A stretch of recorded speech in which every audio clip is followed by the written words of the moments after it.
Vamos directo a la señal de Alexis Aveiro desde el Ministerio de Educación y Ciencias, Leonardo, con novedades desde ese punto. Rápidamente, Sol, para saber cuál es la postura del MEC con respecto al uso de tapabocas en las escuelas. Hugo Tintel, director de Bienestar Estudiantil del MEC. Director, ¿vuelven los chicos mañana a las clases sin los tapabocas, con tapabocas? ¿Cómo es la resolución? Bueno, antes de nada, agradecer la convocatoria de los diferentes medios hoy en la cartera. En este caso, queremos compartir y refrendar lo que ya han mencionado las autoridades nacionales respecto a lo que fue la conferencia de prensa. El Ministerio de Educación y Ciencias ha homologado a través de la resolución de fecha de hoy la continuación o continuar con las medidas sanitarias que nos permiten a nosotros la bioseguridad dentro de la institución educativa. Recordamos que la vigencia habla de principalmente la ventilación de los espacios. Hablamos también de todo lo que tenga que ver con lavado de manos, de una cultura que se ha instalado en la familia y que se replica en la institución educativa y que de alguna manera en la rectoría de los directores efectivamente funciona en esa cultura institucional que hemos hecho.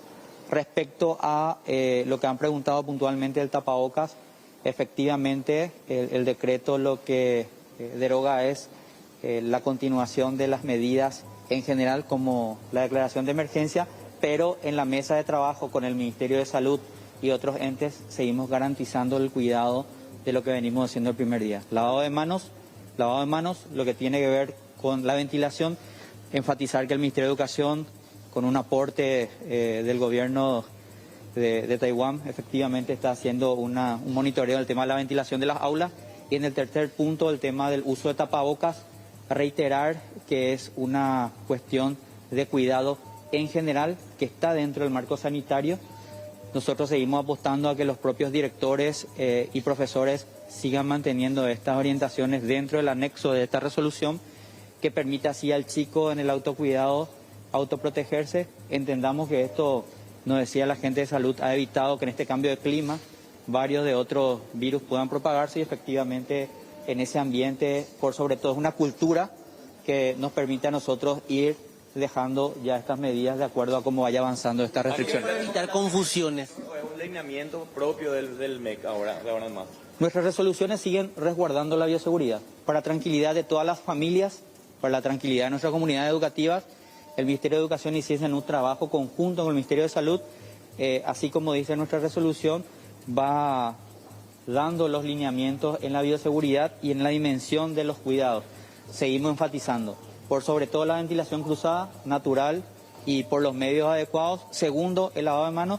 Y tercero, en espacios en donde, según las características de la tarea, el proceso pedagógico o la necesidad de seguridad de las propias familias y de los propios directivos y docentes, está recomendado el uso de tapabocas. Es decir, un ejemplo, actividad al aire libre con el profesor de educación física, efectivamente las medidas pedagógicas no requieren. En tanto, cuento un ejemplo, las nutricionistas han hecho un trabajo de monitoreo y fiscalización de todo lo que implica justamente alimentarse en la escuela, comer en la escuela, todo lo que implica el retorno seguro en la alimentación escolar de plato fresco, y hemos visto que el correcto uso, cuidado, distanciamiento en cuanto en el momento de almorzar ha colaborado a que no tengamos ningún brote significativo.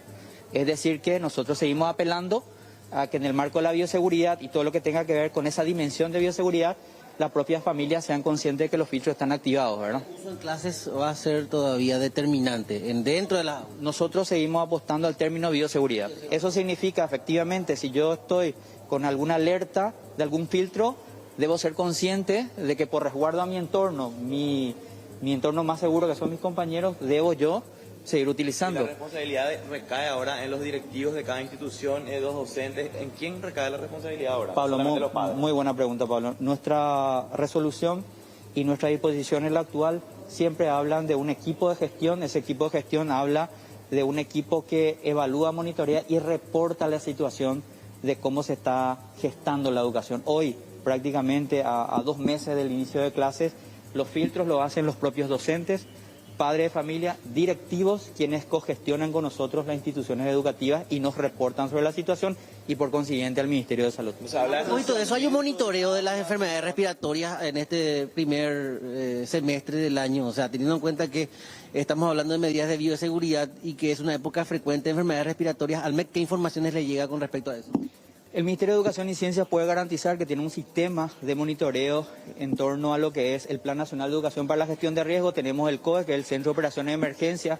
El COE, que nos remite a nosotros el reporte, nos permite hablar de que ha existido un autocuidado al interior de las instituciones educativas y ese sistema de reporte nos permite a nosotros con toda propiedad decir que de acuerdo al manejo que ha tenido salud conjuntamente con la cultura, la prevención y la educación, hoy tenemos que hablar de que retornamos a las actividades escolares a 2 meses. Creo yo que consciente cada uno ha sido muy importante para los chicos. Director, ¿va a haber aislamiento para aquellos alumnos que tengan algún síntoma gripal o se va a optar por pedir a los padres que no lo lleven luego a la escuela esos días?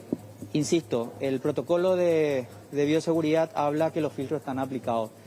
Por cuidado, muchos padres optan por efectivamente descartar de que aparte de este sentido de cambio de clima, sea una simple, digamos, un simple virus a determinar efectivamente de origen si hay algo que deba ser atendido por los médicos. Cada familia, según la comunicación de los directores del COE, nos transmite esa seguridad de cómo está el sistema educativo y lo que destacamos de estos primeros 2 meses, que la institución educativa sigue siendo el lugar más seguro para los chicos según el reporte. Creo que es importante acá destacar qué es lo que cambia estas modificaciones en cuanto a lo que se venía implementando en el protocolo. Por sobre todo, dentro de lo que es el protocolo de bioseguridad que teníamos vigente a hoy, es hacer un énfasis en el autocuidado, la autoindependencia en la institución educativa en el marco de las restricciones sanitarias. Es decir, que un profesor de educación física, conjuntamente con el equipo de gestión, docentes, también la directora en el momento del almuerzo, plato fresco, comer, sigan cuidando las medidas básicas recomendadas. Distanciamiento, lavado de manos, la ventilación cruzada y por sobre todo, atendiendo un poco a las preguntas de qué pasa si en el caso de que tengamos algún tipo de indicio de que hay alguien que está con un cuadro gripal, bueno, efectivamente el autocuidado. El notificar a tiempo a través del director y el director a través de nuestro COE y nosotros con vigilancia sanitaria dar la alerta si tenemos algún tipo de brote, algún tipo. No solamente hago esta aclaración, lo que fue mano, pie y boca, nos dio a nosotros una alerta y bueno, nos dicen a nosotros que con el cuidado que se tuvo de la higiene correcta y el tema del uso de tapabocas se pudo de alguna manera saber por dónde iba la cuestión que tenía que ver con este virus. Más didáctico y perdón en la insistencia. Sí. Mañana el papá que le va a enviar a su hija, a su hijo a la escuela, ¿le tiene que enviar con el tapabocas o sin el tapabocas? Hoy les digo que incluso al inicio del primer día post Semana Santa, atendiendo que había un posible levantamiento, muchos padres han cuidado seguir con las medidas de bioseguridad. Mañana el papá, ¿qué va a hacer? Va a seguir cuidando la bioseguridad de su hijo. Si considera que para el entorno familiar, porque tenemos gente de la tercera edad, tenemos alguna persona que está con un estado gripal, considera importante que el chico vaya y siga resguardando su bioseguridad y la de sus compañeros, bueno, es una decisión que está enmarcada dentro de la bioseguridad. Nosotros usan la palabra obligatorio en el nosotros dentro de las recomendaciones sanitarias nos apegamos siempre al término de las recomendaciones que están establecidas desde un principio. Tenemos que entender de que todo lo que tenga que ver con el lavado de manos, lo que tiene que ver con la ventilación, siempre estuvieron las recomendaciones. Se adopte o no a nivel institucional, insisto, el equipo de gestión, la directora, es quien asume justamente cómo se va a desarrollar la vida institucional pedagógica. ¿El decreto acaso no dice que en escuelas, colegios y universidades es obligatorio el uso de tapabocas? Insisto y reitero la respuesta a la pregunta. Las recomendaciones del decreto reglamentario es la del levantamiento de la situación de emergencia. Los procedimientos en torno a los protocolos institucionales van avanzando según la mesa de trabajo con salud. Para nosotros como educación, según esta resolución es clara, las medidas de bioseguridad continúan, haciendo énfasis. Primero, lavado de manos. Segundo, la ventilación cruzada. Y el autorresguardo de todo lo que... Hugo Tintel, director de Bienestar Estudiantil del Ministerio de Educación y Ciencias, con respecto a la situación con respecto a las escuelas y bueno, en qué condiciones finalmente los alumnos retornan a partir de mañana. En principio la recomendación es de mantener todas las medidas de seguridad, pero evidentemente ya queda a criterio de los administradores de las instituciones de controlar el uso o no de tapabocas. Con ustedes. Gracias, Alexis. Vos sabés que, Sol, es muy importante que el Ministerio de Educación, al momento de enviar un mensaje a la comunidad educativa, a los papás, a los profesores, a los directores, sean claros y no estén dando tantas vueltas. Mucha ambigüedad. Sí, no, totalmente, Alexis, es mucha ambigüedad. Y vos necesitas llegar con un mensaje claro a la gente, le decís, no es más obligatorio el uso de tapabocas, pero en las instituciones educativas vamos a seguir usando. O en las instituciones educativas va a ser a conciencia de cada uno. No dice pues eso claramente, da muchas vueltas para hablar de bioseguridad, de protocolo, pero no dice nada otra vez al final. Deja lo que se entiende que deja a cargo de cada institución, pero si vos sos la cabeza de la institución educativa, vos tenés que marcar las pautas, ¿entendés? O sea, eso es lo que se reclama en este caso de los voceros, que no sepan definir y ser claros para transmitir un mensaje tan importante como ese. Claro, por eso nosotros inclusive insistíamos en la pregunta, insistíamos en que se utilicen términos didácticos para que el papá que mañana le va a enviar a su hijo a clase finalmente sepa cómo hacerlo. Finalmente, acá sacamos de conclusión, si le envías sin tapabocas queda a cargo de la directora de la institución si es que le deja ingresar o no al aula y finalmente eso sigue siendo una medida restrictiva. Claro, y queda todo, insistimos, a criterio de cada uno y en realidad debería establecerse las normativas, porque estamos hablando de que cualquier institución o en cualquier, obviamente en este caso, una cartera, se deben establecer las normativas a seguir a partir de estas últimas actualizaciones que se tienen con respecto y lo que se da a conocer más temprano. Entonces, quedamos ahí medio raro, Rolando. Claro, quedamos allí, el ministerio, hoy cuando daban a conocer en el Palacio de Gobierno y el Ministerio de Salud era muy claro en eso, decía...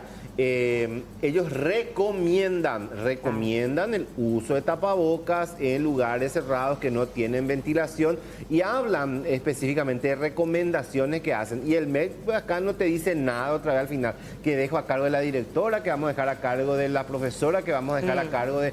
Ellos tienen que fijar una línea y sobre eso se tienen que adaptar todas las instituciones educativas. Estamos hablando que ellos marcan la pauta y a partir de allí vamos adecuándonos también a las nuevas reglas. Bueno, así que vamos a ver si es que posteriormente sale otro... Sí, confuso, muy confuso. Sí, es la palabra determinante en esta conferencia de prensa. Y conste que, y a propósito, y solo para ir cerrando, se extendieron demasiado, 11:30 era la primera convocatoria, finalmente que faltaba la refrenda del ministro en cuanto a la resolución del MEC, veíamos que tenían la copia de, en este caso, las medidas sanitarias enmarcadas y las de bioseguridad que no han variado mucho con respecto a lo que se mencionó en esta conferencia de prensa, que solo, finalmente, como decíamos, se prestó a la confusión. Conclusión, papá, mamá, bueno, mañana queda a cargo de la directora y de ustedes enviarles con tapabocas a la institución y ya en este caso también en cuanto a ciertos síntomas que puedan presentar los chicos, mantener en este caso ciertas medidas a fin de evitar la propagación, no solo ya del COVID, sino de las enfermedades respiratorias de estación. Perfecto, Alexis, gracias por este contacto allí. Ya decíamos, poco claro en su trato, y no es porque no sabían, porque de hecho se venía hablando hace mucho tiempo que iba a terminar las medidas sanitarias, o sea, en realidad el levantamiento de la emergencia sanitaria. Entonces, al hablar del levantamiento de la emergencia sanitaria también se hablaba ya de la derogación del uso obligatorio de tapabocas, por ende ellos ya tenían que haber tenido un plan previamente establecido y no sobre la hora reunirse para tratar de ver qué hacer y qué no hacer. Pero tenemos el documento, Sol, vamos a compartir también con la teleaudiencia el documento del Ministerio de Educación con relación a lo que ellos dan a conocer. Allí está en un tuit publicado. Exactamente, a través de esta resolución ministerial, el Ministerio de Educación y Ciencias modifica parcialmente el protocolo de retorno seguro a clases presenciales en la dimensión de bioseguridad. En el tuit seguramente vemos ahí los documentos que vamos a ir repasando, por lo menos los puntos centrales, si es que podemos abrir para ver qué es lo que menciona, ¿no? En este caso habla de resolver, modificar el protocolo conforme al anexo Y el punto 2 dice dejar sin efecto la resolución. Bueno, aquí es bastante general, ¿no? Entendemos que en los puntos específicos se determinará o no, queda todo tan... Ahí está. A la interpretación. Ahí va el Hay segundo. un tercer Ese es. documento donde habla de la dimensión de bioseguridad a lo que hacían referencia. Y allí dice, a fin de garantizar que las instituciones educativas sigan contribuyéndose o constituyéndose en espacios seguros y saludables, en la dimensión de bioseguridad se mantendrán las siguientes medidas sanitarias. Exactamente. A ver, el punto número 1 menciona lo siguiente. Los estudiantes y docentes deberán contar con tapabocas para el uso en caso de necesidad de forma preventiva. Entonces, ¿en qué quedamos? Punto número 1. Número 2, las puertas y ventanas deberán mantenerse abiertas en todo momento, asegurando la ventilación cruzada. También cada estudiante llevará sus enseres de uso personal y su propio envase de agua. No se compartirán vasos ni otros utensilios. Promover las actividades físicas y deportivas y los recreos al aire libre. Por otro punto, habla de los estudiantes y docentes podrán seguir utilizando el tapabocas en el aula si así lo deseen. Punto 6, se recomienda la higiene de manos y la vacunación anti-COVID de todos los miembros de la comunidad. Esto, reitero, son recomendaciones, no es obligatorio. Las familias deberán notificar inmediatamente al director de la institución en caso de detectar en sus hijos síntomas de COVID-19 u otras afecciones respiratorias. Ante la manifestación del sistema COVID-19 en estudiantes durante la permanencia en la institución educativa, se deberá notificar al director y a los padres o tutores. Asimismo, se deben activar inmediatamente las recomendaciones establecidas por el Ministerio de Salud. En este contexto, el director de la institución educativa deberá informar acerca de cualquier manifestación de posible caso de COVID-19 en alumnos, docentes o funcionarios al puesto de salud, unidad de salud familiar, centros de salud, hospital regional o general más cercano a la institución educativa. Situaciones no contempladas en este documento deberán ser notificadas a la dirección de la institución, que dispondrá lo que corresponda en cada caso. Acá nos quedamos con el punto 1 y el punto 6 con relación al tema del tapaboca que tanto se habla. Reiteramos otra vez lo que dice el punto 1 Sol.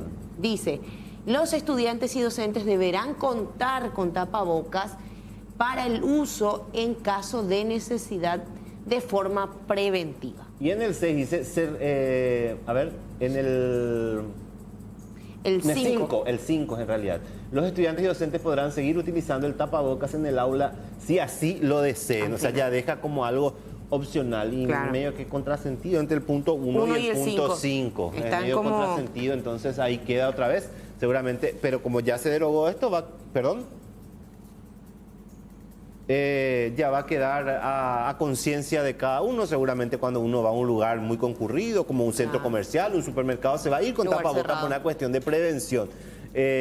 O cuando te vas en el colectivo para cuidarte vos mismo. Nos imaginamos que en un lugar como una sala de aula también muchos papás van a optar porque sus hijos todavía usen, otros quizá no, porque ahí es una recomendación, finalmente ya no es una obligación. Con respecto a este punto, hablaba justamente el doctor Guillermo Sequera, ¿verdad? Queremos compartir un poco de lo mencionado más temprano, una mañana en donde insistimos, finalmente se levanta esta ley de emergencia sanitaria. Luego de más de 2 años hablamos de esta realidad, así que escuchamos qué decía más temprano. Viendo un poco las proyecciones y eligiendo inclusive la más pesimista, siguiente, Gerardo. En la más pesimista nos muestran por lo menos unos 3 a 4 meses, inclusive más, sin saltos muy importantes en el número de casos. ¿Sí? Siguiente. Entonces, dentro de ese contexto, dentro de ese panorama, que no solamente es del país, sino también de la región, estas proyecciones y estos números son muy similares, tomando las proporciones, ¿verdad?, a lo que está ocurriendo en Brasil, en Argentina, en Uruguay y también en Chile. Entonces, fue una posición del Ministerio de Salud que la situación hoy a nivel nacional no es compatible con un estado de emergencia sanitaria. Dejar en claro el tema de cuándo las mascarillas, nunca más, no, todo lo contrario, saber usarlas, ¿verdad?, responsablemente. Entonces, clasificamos su uso en un uso imprescindible que van a ser, bajo probablemente por resolución ministerial, en los servicios de salud. En todos los servicios de salud, tanto público como privado, la exigencia imprescindible del uso de mascarilla. Un lugar de espacios vulnerables donde hay varios pacientes con un montón de otras patologías. Las personas con síntomas respiratorios, ¿sí? Hoy, el que está tosiendo, el que está con fiebre, el que está con dolor de garganta, es imprescindible que esa persona primero se quede en casa, si puede ir al médico, lo más importante, ¿verdad? Pero si a pesar de eso tendría que hacer algo importante, no es que tiene que encerrarse completamente, se pone la mascarilla y puede hacer lo que tiene que hacer, ¿verdad? Y el uso recomendado. También pusimos en imprescindible los lugares de ancianos, entendiendo eso también como un lugar similar a los servicios de salud, residencias y hogares de ancianos. Quedaría como uso recomendado, altamente recomendado, el transporte público, consideramos que es un espacio todavía donde la recomendación es alta, y los espacios con aglomeración en este momento, ¿verdad?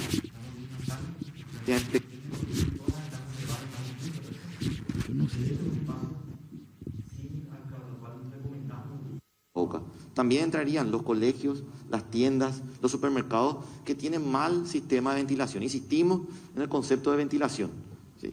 ¿Qué significa ventilación? Tener, no es solamente abrir una ventana, es por lo menos abrir dos cruzadas, ventana y puerta. Bueno, así están las cosas, señores. Sol, es a conciencia de cada uno. A partir de ahora vale la pena cuidarnos. Creo que la pandemia de alguna manera también nos permitió adecuarnos a situaciones, muchos casos de cuadros gripales que no sean específicamente COVID, como la influenza, disminuyeron. ¿Por qué? Porque empezamos a cuidarnos, empezamos a utilizar el tema del tapabocas también. Entonces, la pandemia no terminó, lo que se levantó fue la emergencia sanitaria, la pandemia sigue. Así es que uno cuando va a un lugar cerrado tiene la opción de utilizarlo, es una recomendación de utilizarlo. Pero hay lugares donde va a ser necesario, como por ejemplo los hospitales. Sí. O sea, ahí indiscutiblemente van a tener que irte con tapabocas necesariamente. Pero está la placa y vamos a compartir también lo que daba a conocer hoy el Ministerio de Salud con relación a las recomendaciones en lo que respecta al tapabocas. Esto se mantiene y no solamente, obviamente, sirve para la prevención de casos de COVID-19, sino que estamos hablando de un montón de otras patologías. Uso imprescindible en personas con síntomas respiratorios, hablamos siempre del uso de mascarillas, servicios de salud y hogares de ancianos, qué importante esto también. Lavado de manos, esto igual ya debería ser algo constante. Como un hábito. Claro, es un hábito, más allá de cualquier cosa, es una cuestión de higiene, ¿verdad? Pero sí, en la pandemia incluso nos marcó este punto. Exactamente, y también se recomienda utilizarlo en el transporte público, donde hay mucha gente y en espacios cerrados con aglomeración y de vuelta la ventilación. Así están las cosas, señores. Ya no es obligatorio el uso de tapabocas, pero sí es una sugerencia, una recomendación seguir utilizando en algunos lugares. Y va a ser imprescindible, como ya lo decíamos, personas que tienen síntomas respiratorios en todos los hospitales, tanto públicos como privados también, y en hogares de ancianos, porque son las personas más vulnerables. Entonces, eso es lo que respecta al tema del tapaboca, porque hasta ahora se sigue hablando de todo este tema.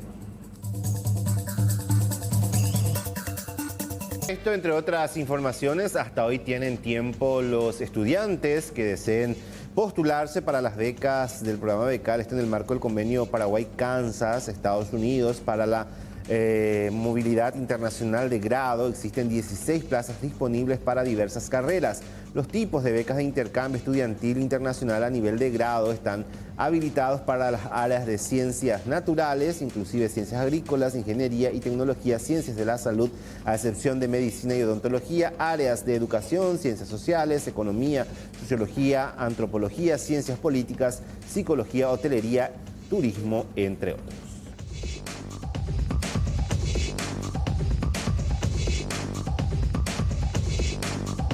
Bueno, la Fiscalía continúa en una búsqueda intensa de esta menor que se encuentra desaparecida. El agente fiscal Víctor Villaverde recibió la comunicación judicial de orden de búsqueda y localización de Nayara Ortiz Kuner, de 6 años, quien se encuentra con paradero desconocido. La misma estaría en compañía de su madre. Sin embargo, el Juzgado de la Niñez y Adolescencia impartió orden de búsqueda y localización ante la incomparecencia de ambas y no tener datos sobre su ubicación actualmente.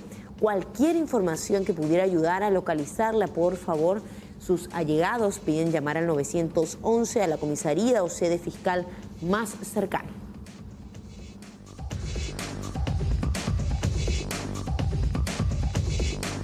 Luego de la pausa por Semana Santa se normalizaron la vacunación por parte del Ministerio de Salud. En ese contexto hablamos de vacunas para el COVID-19, también asimismo la influenza y el neumococo, esto en los diferentes centros habilitados.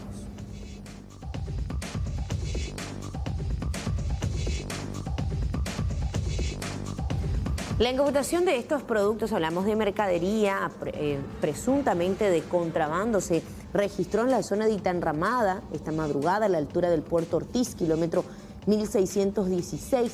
Personal del destacamento naval y de prefectura realizaron la incautación de esta embarcación que contenía a bordo mercaderías varias ingresadas presumiblemente de contrabando desde la Argentina. El procedimiento se efectuó tras la patrulla de rutina realizada, donde se divisó la embarcación de casco de acero con motor intraborda que se encontraba a orillas del río. Se presume que sus tripulantes, al percatarse de la presencia de los intervinientes, se dieron a la fuga.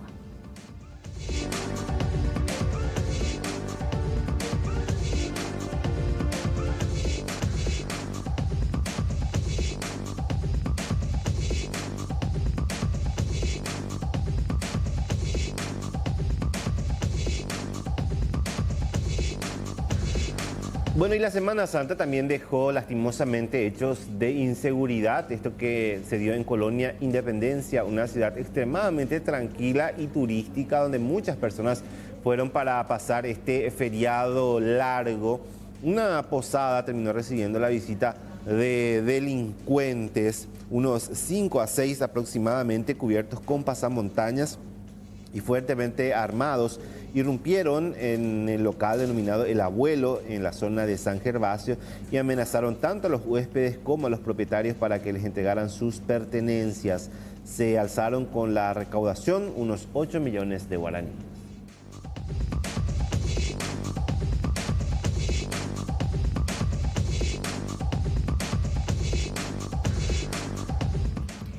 Bueno, también vamos a hablar acerca de esto que tiene que ver con Semana Santa, todo lo que nos han dejado estos días. Según el director del Hospital del Trauma, Agustín Saldívar, informó que las cifras de siniestros y fallecidos en Semana Santa son menores a los del 2019, antes de la pandemia.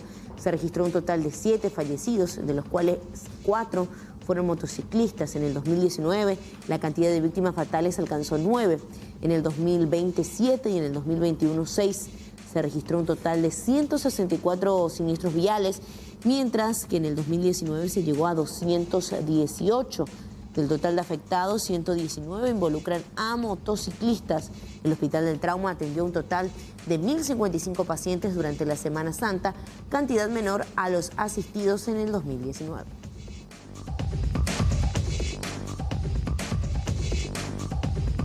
Tres de la tarde, 36 minutos. Estamos de aniversario. La noticia nos hizo ni siquiera nos acordemos, estamos ahí. Pero estamos de aniversario, estamos cumpliendo 5 años. Así es que gracias a toda la gente que nos hace compañía. Ya creo que todos van agradeciendo, pero para el turno de la tarde también nuestros fieles compañeros que nos informan también, porque de alguna manera también nos proporcionan información. Imágenes que corresponden a esta situación que se generaba en ese punto del país. 2 delincuentes llegaron en horas de la madrugada a un comercio ubicado en el barrio Santa Librada.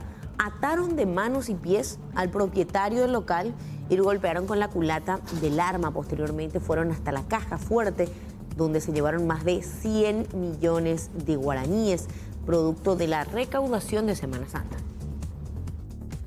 Justamente esta madrugada, interina que iba a abrir el negocio para la jornada diaria, ahí uno de las personas que me golpeó el vidrio justamente para abrir, me entró y me encañonó prácticamente. Porque eso es, el golpear el vidrio era solamente del personal del supermercado, era una clave prácticamente que sabían ustedes. Sí, es un manejo de hace 6 años que veníamos haciendo así. Y entró una persona y ¿qué fue lo que te dijo? Y sin mediar palabras, lo primero que fue pegarme. Después ya encañonó un arma. Ya me dijo para que me tranquilice y que me tire al suelo. ¿Tú estabas solo en ese momento? Sí, prácticamente solo. O sea, solo nomás nos quedamos en el lugar. Y al interín ya escuché que entró otra persona ahí. Y mientras uno me tenía ahí en el suelo, el otro se encargó de revisar, de mover todo lo que había ahí dentro del local. Cuando me echaron al suelo, lo primero fue atarme las manos. ¿Con quién te ataron? Con un cintillo. ¿Ellos trajeron o agarraron ahí del No, yo creo que ellos trajeron porque yo no tengo ahí a mano el cintillo para... O sea, que venían preparados. Venían preparados, evidentemente. Primero la mano atrás y en un momento después, evidentemente, cuando ya hicieron todo lo que tenían que hacer, me ataron de los pies también. ¿Y ahí se fueron? Y ahí se fueron. ¿Eran 2 personas nada más? Dos personas las que entraron en el local. No sé si afuera había más personas o ya no pude ver. Era de madrugada y o sea, no estaba yo pendiente de... Claro. ¿Pensaste que era un personal? Un personal mío, como siempre, nos manejamos así, que la madrugada venía golpeada y yo le abría la puerta para que entre. Ahora, el perjuicio que le generó a ustedes, ya calculan más. Y todavía estamos justamente haciendo un arqueo de caja y demás cosas y todavía no tenemos un monto exacto, pero... Sería la recaudación de todo lo que es Semana Santa, fin de semana. Sí, desde el... Porque no hubo movimiento. No, banco y sí, la recaudación desde el miércoles hasta ayer domingo. Lastimosamente, no sé tan bien qué era el tema. Entonces de repente salimos en esto y era imposible pues a cada cliente pedirle su cédula para reconocerle a todo lo que entra, la cantidad de gente que está. No sé quién vio algo. O sea, es difícil ya saber ahora lo que... Porque sorprende en una ciudad tan tranquila como es Capucú. Eso no sí. Suele caracterizarse por eso. No, muy raras veces. Pero sí, como te digo, los últimos tiempos sí había demasiada gente extraña. ¿Qué te dijeron desde la Policía Nacional acá? ¿Qué te manifestaron? Y están con la investigación. Tuvieron la comisaría local, la gente de criminalística y la investigación también. Llevaron una parte del circuito, que más o menos pudieron divisar algo. ¿Se vio algo? ¿Qué es lo que se ve en el circuito? Y hay una moto que más o menos en el horario se moviliza. Este hecho ocurrió aproximadamente a las 4 de la madrugada, según la víctima. Según manifestación de la víctima, que él estaba descansando en la oficina de su negocio y después él escuchó que alguien le golpeó la puerta. Pensando que era uno de sus empleados, él abrió la puerta y en ese interín ya fue atropellado por 2 personas de sexo masculino, ambas personas con tapaboca y uno de ellos ya le pegó con la culeta de arma de fuego y le exigió para que le entregue la llave de la caja fuerte en donde estaban las recaudaciones desde...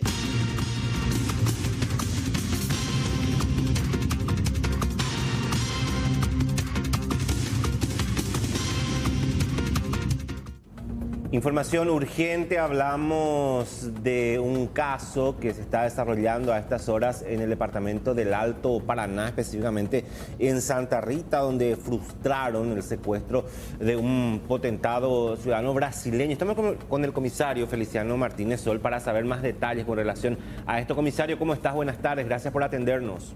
Sí, buenas tardes, señor, para usted y a tu compañera y a tu amable audiencia. Comisario, las novedades con respecto a este caso que, según lo que sabemos, trascendió en los últimos minutos nada más. Sí, justamente acá estamos en pleno procedimiento todavía acá en la zona de Santa Rita, entre Santa Rosa del Mondaguer. También fueron aprendidas 4 personas hasta el momento, no se descarta más personas que sean aprendidas y la incautación de un automóvil y de 5 armas de fuego y con abundante proyectil que iban a ser utilizados para un trabajo, entre comillas, de un secuestro que se iba a realizar acá en la zona de Santa Rosa del Mondaguer y entre Santa Rita. Esto es un trabajo que venían ya realizando a través del comando tripartito, tengo entendido. Sí, es un trabajo que ya se estaba manejando ya luego hace rato. Hace 15 días atrás aproximadamente se había realizado varios allanamientos acá en la zona de Santa Rita, donde fueron detenidas 4 personas también, dos de nacionalidad brasileña y 2 paraguayos, que en prosecución de este hecho recibimos las informaciones que se cotejó con los padres brasileños, le pedimos algunos datos que nos faltaban y gracias a Dios no salió bien este operativo. Se logró la aprehensión de esta persona, la incautación de varias armas de fuego, inclusive varios proyectiles, y que iban a realizar un secuestro después acá en la zona. Tenemos plenamente identificado a la víctima que iba a ser secuestrada, pero por razones de seguridad no estamos queriendo darle publicidad, ya que se comunicó todo ya al fiscal que lleva la causa.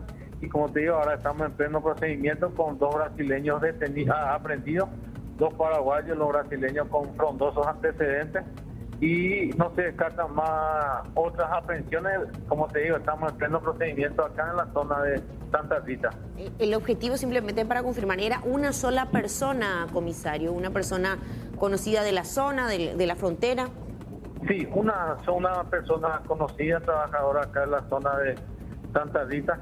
Los datos que, como te digo, para que sea más serio, tenemos bien identificado a la persona, pero nos estamos guiando por medidas de seguridad y estamos trabajando todavía, estamos en pleno procedimiento. Como te digo, no se descarta más aprehensiones, ya que estamos todo el equipo acá en el lugar trabajando en coordinación con el Ministerio Público.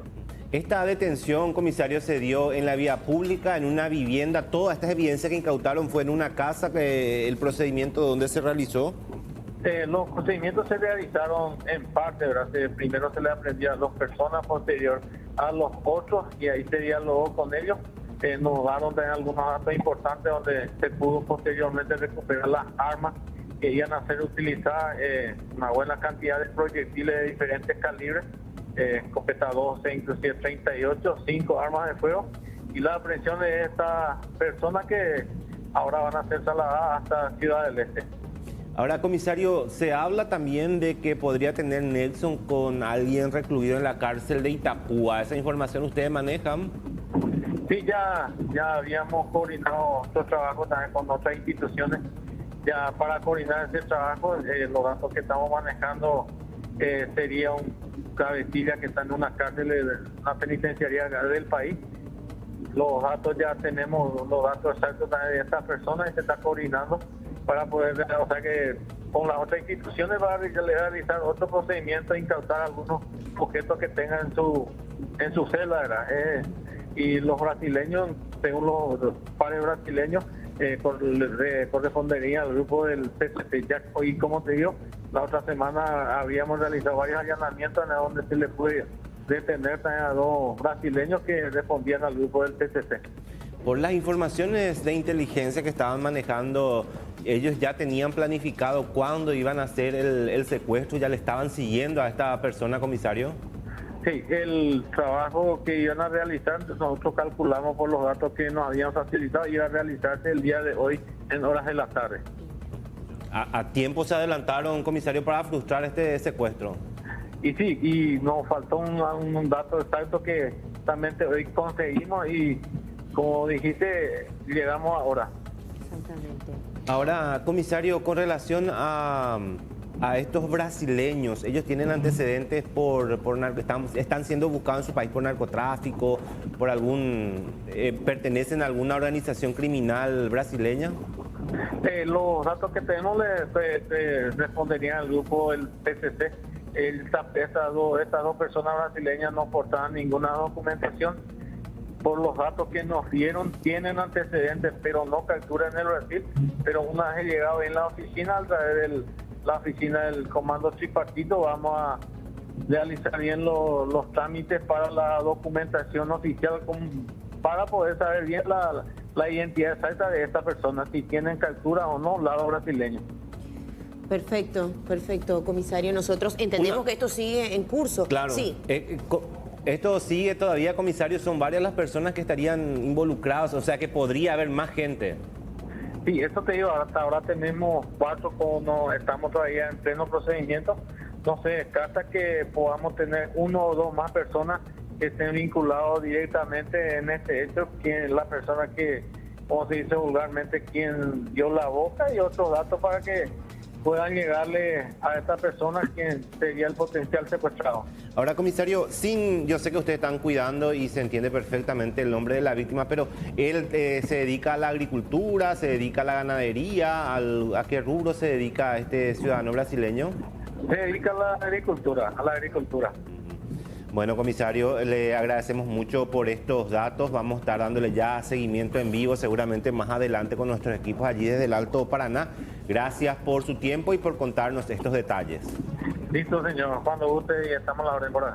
Gracias, el comisario Feliciano Martínez, con respecto a este secuestro que fue frustrado, en realidad, un trabajo de inteligencia rápido, a horas nada más de cometerse este hecho. Eso iba a destacar. Esta tarde estaba previsto ejecutar el secuestro, 4 personas detenidas, 2 brasileños que formaban parte del PCC, 2 paraguayos, también cualquier cantidad de armas de fuego, proyectiles, también aparatos celulares, como estamos viendo en imágenes, y el líder se presume estaría operando desde la penitenciaría de Encarnación, sería el cabecilla de esta organización criminal.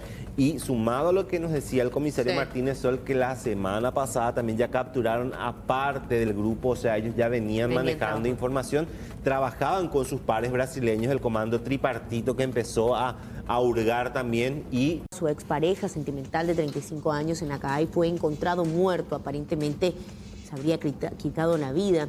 Quedan huérfanos 2 pequeños. Aparentemente él habrá fallecido, no aceptaba que la mujer rehiciera su vida con alguien más, a pesar de que ambos se habían separado hace ya 2 años, por lo que sorprendió a la pareja cuando salían de su casa y a menos de 1 metro de distancia disparó a la mujer en el pecho y en el rostro, causando su muerte. Recibió al menos 4 impactos de bala y reiteramos, la actualización del caso es que se habría encontrado a este hombre y todo apunta a que se habría autoeliminado. No aceptar, no aceptar, eso me muero. No si me aceptar. No aceptar, pero aquí ni para Ya Marta Pecaray, Daniel López. Oreco problema, pen Daniel de Menacueva. Sí, eso se Menacueva. ¿Vos hijo de él? 7. 7 de él. 7. Aupei, oñen para Marlene. Sí, ya me dice, o huevo candizo, edad de 14 años, a él le falta ni por un criatura era Marlene. Sí, hay guapa, hay gente que era hay guapa, es poca, a veces se me buenísima, hay gente que era completo, hay gente que vamos a, pues todo el tiempo hay gente que vamos a, hasta ahora, hoy guapa, hay gente que va para hoy cota, hoy ya cota, nunca no llevo ya y se pesa con la idea, y nada, opocante a todo el tiempo. Cuando complica para hoy gente todo el tiempo porque cuando ya se va a ver cuando hay guapa más hasta hoy coge la cosa. Ahora que es vieja ojo cárcel ya puja. Tengo cancha de gente que acá y cuál segunda es pero hoy que tiene agua acá y te caría de guarizo guape. Cerveza vidrio cueve. Hay celoso de Marlene. No.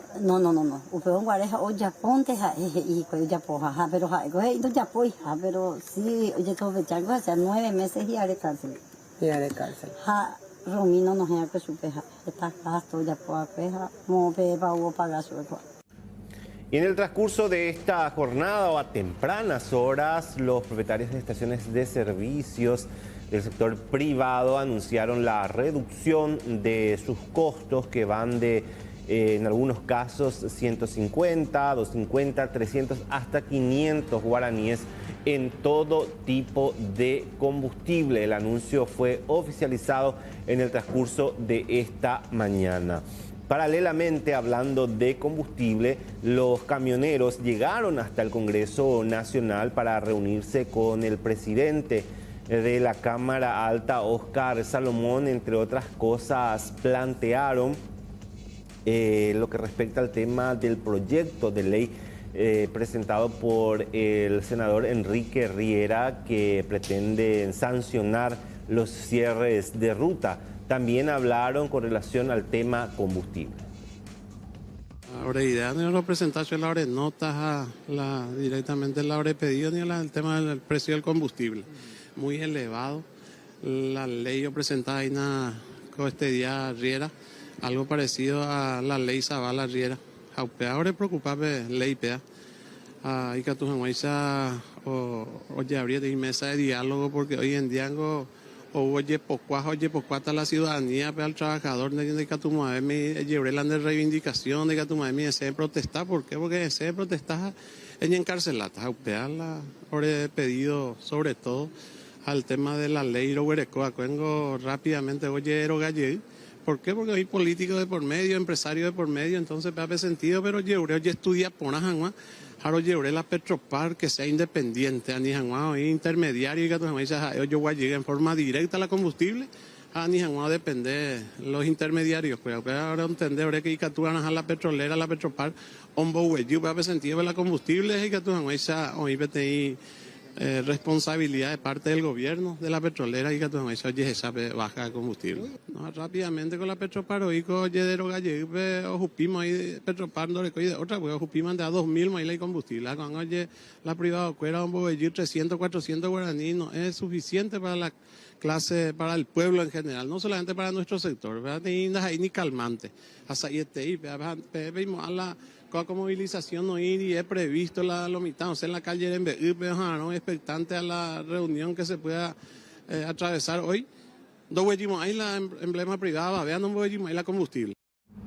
Bueno, este hecho nos lleva hasta el este del país, una situación que conmocionó justamente a toda la comunidad porque un agente de tránsito fue encontrado sin vida dentro de su vivienda. Se trata de Blas Antonio Martínez Aguirre, quien presentaba varias heridas de arma blanca en el cuerpo.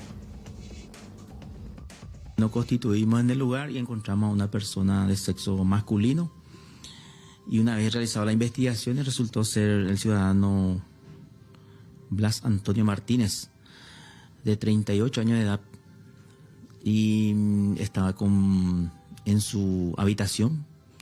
Era un inquilinato donde fue encontrado por su hija menor de 12 años de edad.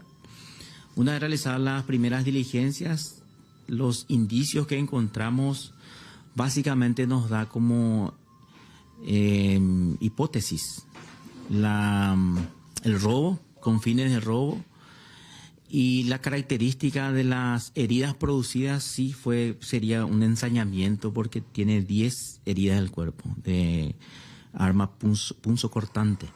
La más profunda a la altura del cuello, doctor. Así mismo, la más altura. En realidad la causa de muerte es hemorragia producida por arma blanca.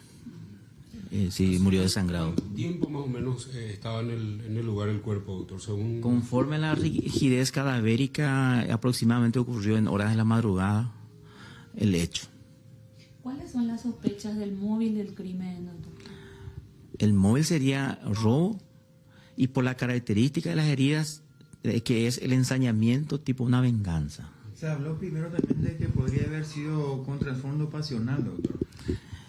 Y la verdad que juntamos todas las hipótesis y ninguna descartamos, y lo que a partir de este momento podamos desarrollar es lo que nos va a conducir a lo que estamos buscando, a los supuestos autores, porque en realidad no fue un solo autor, hay más de uno. Eso se puede determinar. Sí, por la característica y la táctica que tenía el señor fallecido, es una persona que sí puede pelear y tiene conocimiento amplio de defensa personal. ¿Venganza por qué sería, doctor? ¿Qué elementos tiene usted? En realidad no tenemos ni un elemento, salvo las heridas. Ustedes deben saber de que todos los hechos punibles de esta característica deja un mensaje. Y el mensaje se queda en el lugar del hecho. Y cuando se produce más de una herida te puede causar la muerte. Y este tiene 10. Ese es un mensaje. Por eso nosotros podemos decir que es venganza. ¿Quién cometió? No sabemos todavía. Estamos en pleno desarrollo, estamos trabajando en la gente de homicidio, de investigaciones y otras técnicas de acuerdo a esos datos preliminares, doctor, se maneja de que esta persona antes de ser atacado estaba con otra, estaban compartiendo algún tipo de ronda de tragos. ¿Qué se sabe, doctor? Bueno, el señor se mudó en ese lugar hace 15 días y es un inquilinato donde vivía solo con su soledad.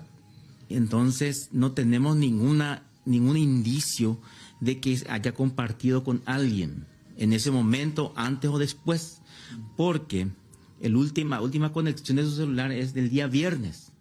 y con quien también habló con sus familiares. Entonces, después del viernes ya nosotros no tenemos pistas hasta el momento. Rápidamente, antes de ir a Ara, por lo menos, lo que está pasando en la zona del puente Remanso, porque un sector, el de la entrada hacia Mariano Roque Alonso, está clausurado en estos momentos porque hay desperfecto de un camión aparentemente y eso está obstaculizando el tránsito. Así es que a la gente, paciencia, a la gente que está utilizando este trayecto, a tener, no le queda otra que tener paciencia hasta tanto puedan sacar el camión de ese lugar. Creo que el Ministerio de Obras Públicas también llegó a tuitear en su cuenta informando sobre la situación a estas horas de la tarde allí en la zona de Remanso, porque allí cuando algo se descompone todo se obstaculiza. Y ahí estamos hablando de no un tiempo pequeño, sino que considerable, teniendo en cuenta la extensión, los espacios, la fila que ya hay.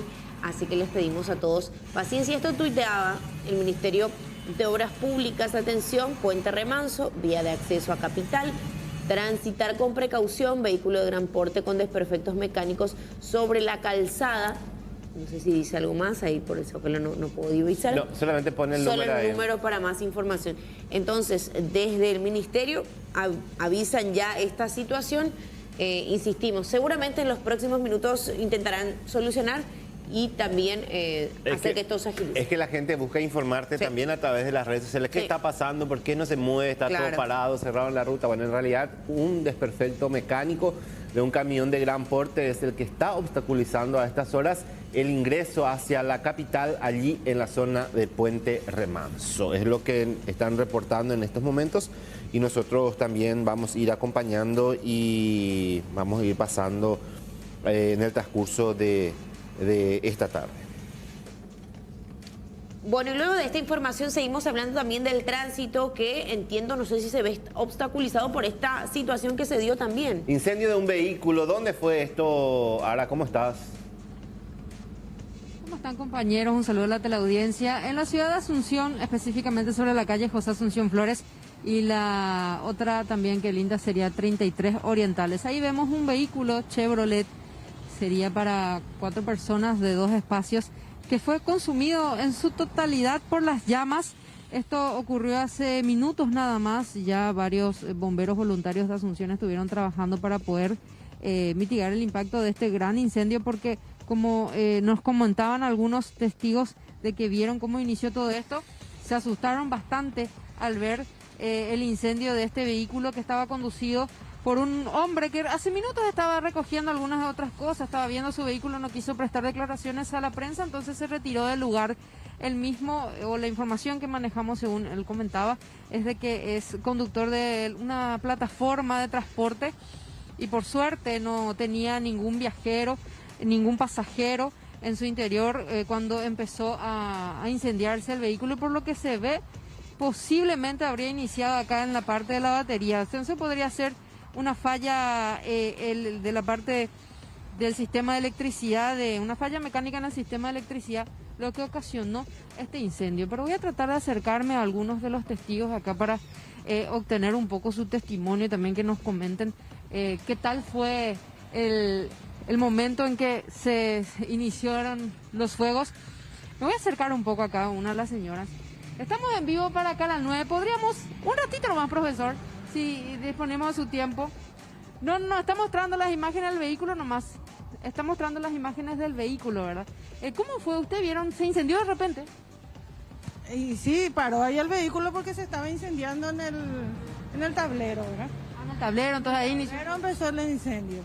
Y después se quedaron, él sacó también su extintor y trató de sofocar y no pudo.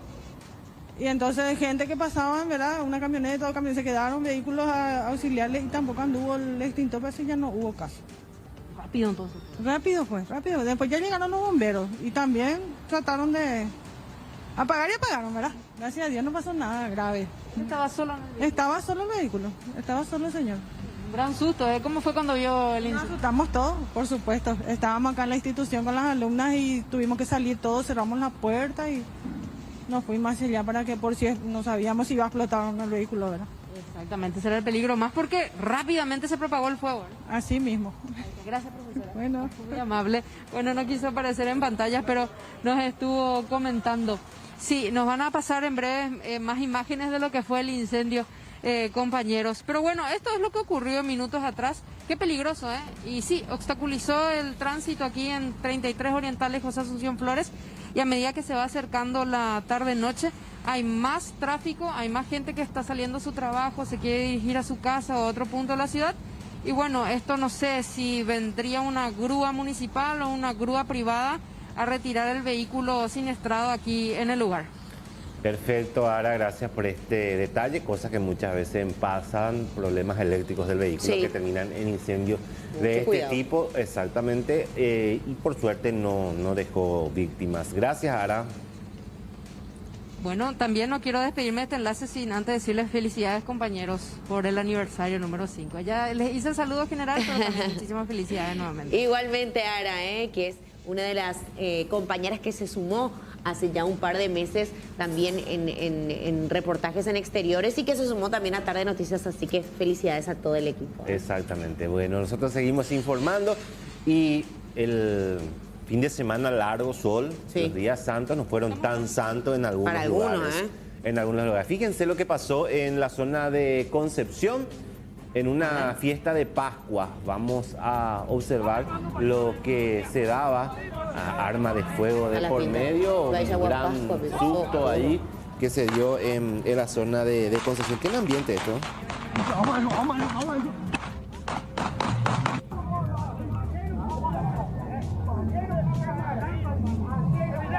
Esto ocurrió en un local nocturno de la ciudad de Concepción, como decíamos, donde se estaba realizando una fiesta y las imágenes comenzó a circular posteriormente, generando la indignación también de la ciudadanía allí en el norte del país.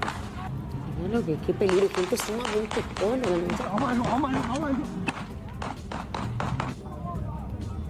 qué peligro. ¿Se llegaron a contabilizar personas heridas, Rolando? No sé si trascendió eso. No hubo heridos, solamente susto, un gran susto. Porque esto le llegaba a disparar a alguien y esto te mata, el arma que tenía. Sí, no. Estamos hablando de otro desenlace, ¿verdad? Exactamente. Gracias a la gente también que se reporta y que nos envía lo que pasó el fin de semana allí en la zona de Concepción, primer departamento. También otra información tiene que ver con nuevos hechos de robo, una constante atención con esto que está ocurriendo en vehículos en todas partes, ¿verdad? Exactamente. Esto es... En el panel no es el accidente, o es un robo, me confirman. Bueno, estas son imágenes, ya vamos a estar mencionando los detalles.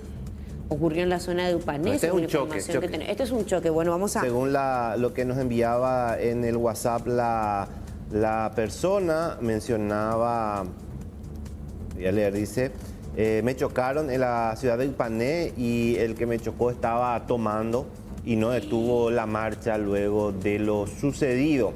Es lo que menciona, son casi como varios videos son de lo que enviaban del momento en que ocurría este percance en la ciudad de Upané. Ahora la afectada busca identificar al responsable de este hecho, reiteramos, que ocurrió allí en la ciudad de Upané. Vamos a ver en las imágenes. Ahí está. Justo el momento en que se da este percance y son las imágenes ya del momento en que ocurrió el hecho y el que no se hizo responsable, según la denunciante, aparentemente estaba bajo los efectos del alcohol y buscan identificarla por la chapa. Vamos a ver de vuelta el momento en que se produce este choque. Ahí están las imágenes. Ahí se ve. Sí, ahí. Ahí está. Y se retira, ¿eh? Ahí está. Gracias a la gente que sigue reportándose, que nos están enviando sus videos. También aprovechamos para compartir con la teleaudiencia. Y también, exactamente, ahora vamos al robo. Sí, vamos a hablar de robo. Con bicicleta. Sí, un biciclo en San Lorenzo que siempre venimos denunciando, solo porque son trabajadores. Me decía, le robaron a mi marido, decía la señora que enviaba su elemento de trabajo y te deja sin nada. Sin nada, ¿no? Ahí vemos las imágenes. Si uno dice, bueno, tenemos el actuar, tenemos los testimonios, mira las características de la persona implicada. Lastimosamente no siempre se logran recuperar los biciclos, pero a veces es importante, más que nada, mostrar las imágenes para que se los pueda identificar, ¿verdad? Exactamente. Que se haga algo al respecto, sería lo ideal. Ahí vemos. Esto ocurrió en la zona de San Lorenzo, las imágenes de circuito cerrado, con el que se busca también identificar a la persona que robó la motocicleta. Hace todo un preámbulo de este muchacho, parece, ¿no? Sí, como que analizando el lugar. Ahí va. Y ahí se va. Claro, hace como un... mirando todo, con casco incluso. Y se retira luego de dar muchas vueltas. Ahí se lo ve. En la primera imagen se lo veía bastante bien acercándose hasta donde estaba la cámara, y seguramente con eso también se lo va a identificar. Eso es lo que se espera, al menos en este caso en particular. Reiteramos que ocurrió en la ciudad de San Lorenzo.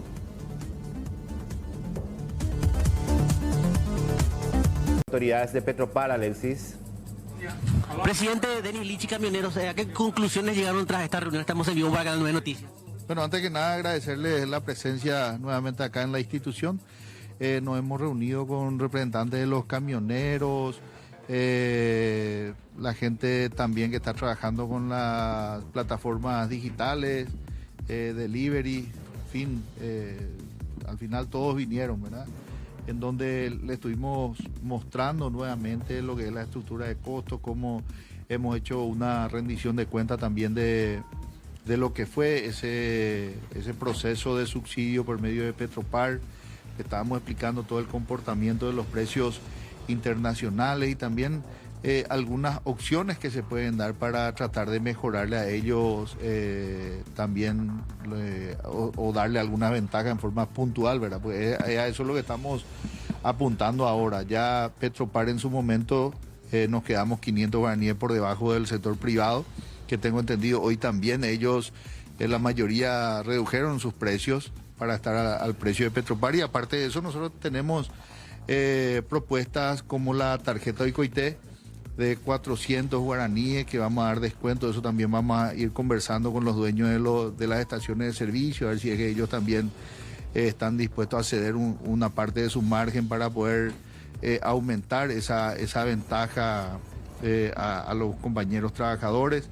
Y también otras que se puedan ir dando en el interior del país por medio de trabajos conjuntos que se puedan realizar con los operadores que se encuentran en el interior, ¿verdad? Y que posibiliten llevar mayores ventajas para los trabajadores del volante en todas las áreas, ¿verdad? ¿Hubo puntos de concordancia entonces, cordialidad en esta reunión? ¿A qué conclusiones llegaron? Sí, yo realmente valoro muchísimo la comprensión de ellos. Le hemos explicado todas las situaciones y como estábamos hablando, cada uno tiene una solución diferente y nos pusimos a disposición, le hemos dado nuestro número y con cada uno vamos a tratar de llegar a un acuerdo para tratar de solucionarle. Pues acá no hay una propuesta única que pueda dar solución a todas las necesidades que tienen ellos. Los camioneros tienen una necesidad diferente, los Uber tienen otra necesidad diferente, delivery, combustibles diferentes, lugares diferentes. Entonces todo eso, hasta los propios camioneros, algunos tenemos algunas posibilidades de ayudarlos en un sentido en una zona, en otro sentido en otra zona y así. Presidente, habló nuevamente la posibilidad de la compra directa de Petropar y las distribuidoras. Ese es un planteamiento que sigue vigente por parte de los camioneros. Sí, ellos manifestaron que hoy estuvieron por el Congreso. También yo recibí informe del Congreso Nacional que se presentó ya una propuesta de sacar una ley en donde nuevamente libere a Petropar de las exigencias de la presentación de la declaración jurada de bienes de los proveedores del Estado, ¿verdad? Presidente, algunos emblemas privados han bajado el precio de sus productos. Petropar no está en condiciones de hacerlo. Nosotros hemos bajado el miércoles, nosotros hemos levantado, pero a la vez quedado por debajo de ellos 500 guaraníes. Hoy ellos se han puesto un poco al nivel de Petropar, y esto vamos a ir evaluando. Yo me había comprometido a evaluar nuevamente los precios a fin de mes, y ahí vamos a ver qué estamos haciendo. ¿Cómo está el stock de Petropar? ¿Perdón? ¿Cómo está el stock de Petropar, teniendo en cuenta que ahora es uno de los principales distribuidores? No, yo creo que no éramos los principales distribuidores, ¿verdad? Y la gente se agolpó y se abolcó a Petropar. Sí. Nosotros, voy a volver a explicar. Nosotros teníamos 70 millones de litros aproximadamente. La venta de Petropar anteriormente, sin el subsidio, estaba entre los 17 millones, 18 millones de litros de diésel tipo 3 al mes. Cuando empezó esto, nosotros teníamos 65, 70 millones de litros de diésel tipo 3, lo que podría permitirnos cubrir 4 meses nuestra venta normal. Bueno, sigue la conferencia de prensa entonces. Al comenzar a subsidiar nosotros los precios, hemos aumentado nuestra venta estatal. Enseguida que en total vamos a escuchar lo que estaban mencionando los líderes camioneros y las otras partes. Llegue a todo el país, a toda la gente que busca tener esa información al instante, porque por eso se caracteriza C9N, por transmitir la información que está pasando minuto a minuto a todos nuestros televidentes. Queremos destacar a ellos ya con Judith, que está sumándose también. Judith, bueno... Después de comer la torta, sí, no, Judith fue la que más torta comió esta tarde, tenemos registro. Pero igual, ella fue la que rompió el hielo, porque todo el mundo miraba las tortas y nadie... Me trajeron unas tortas acá para guardar, pero no, hay que comer esto, dijo Judith, y ella partió y empezó a comer y ya todos se acoplaron, claro, nos acoplamos todos. Ya era hora, eso nomás quiero decir. Exacto, chicos, porque estamos haciendo full recorrido acá con Justo. Y es lo más justo, ¿verdad? Que comamos ya la torta también para poder seguir haciendo este recorrido por las instalaciones de C9N. Yo les cuento que los muchachos están trabajando. Mira, acá, por ejemplo, en el sector de redes, donde, por cierto, se encargan de toda la parte de imagen, fotografía, videos que suben a las redes sociales. Exactamente en este sector donde están trabajando full. Estamos viendo cable acá, cable allá, para que vean lo real que es, ¿verdad? La forma en cómo se trabaja en realidad todos los días acá en C9N. Y queremos subir otra vez hasta la oficina principal, hasta la redacción sería, ¿verdad? Donde están los chicos el turno tarde, pero vamos a hacerlo de sorpresa con Justo, porque hace rato nosotros avisamos y corrieron todos, así que hoy, en este momento vamos nosotros a anticiparnos a ver quiénes están acá. Tengo entendido que ya cambiaron de turno los productores. Sí, señor, acá ya de entrada le estoy viendo al señor Iván Pitoni, uno de los principales encargados de este horario y quien también, por supuesto, estuvo desde el momento 1